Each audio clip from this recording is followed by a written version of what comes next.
नमस्कार. कौशल्य, रोजगार, उद्योजकता आणि नाविन्यता विभागाच्या वतीनं छत्रपती शिवाजी महाराज यांच्या राज्याभिषेक दिनाच्या निमित्ताने संपूर्ण राज्यातील ITI मध्ये प्रबोधनाचे एक अभियान हाती घेतले याचा मला अतिशय आनंद आहे. मंत्री मंगल प्रभात लोढा आणि विभागातील अधिकाऱ्यांचे मी यासाठी अभिनंदन करतो.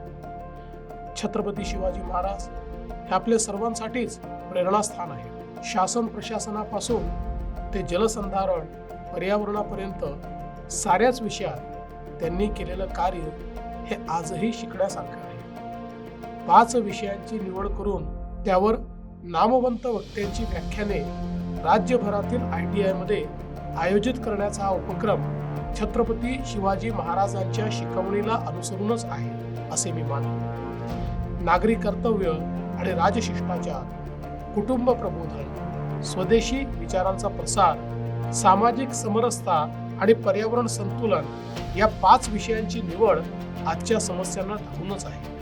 आज ऑपरेशन सिंदूरमुळे जगात आपल्या कर्तबगारीची छाप उमटली आहे. भारतीय सैन्य ही कामगिरी करत असताना राष्ट्राप्रती आपलेही उत्तरदायित्व आहे याचे भान आपल्याला प्रत्येकाला ठेवलेच पाहिजे. याच राष्ट्रीय दायित्वातून या उपक्रमाकडे पाहिले पाहिजे. विद्यार्थी दशेतच संस्कार होणे महत्त्वाचे असते.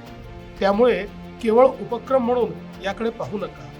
तुमच्या पुढे जे मान्यवर वक्ते येतील त्यांचे विचार ऐकून घ्या आणि त्यातील किमान एक तरी विचार हा आपल्या जीवनात आचरण्याचा प्रयत्न करा.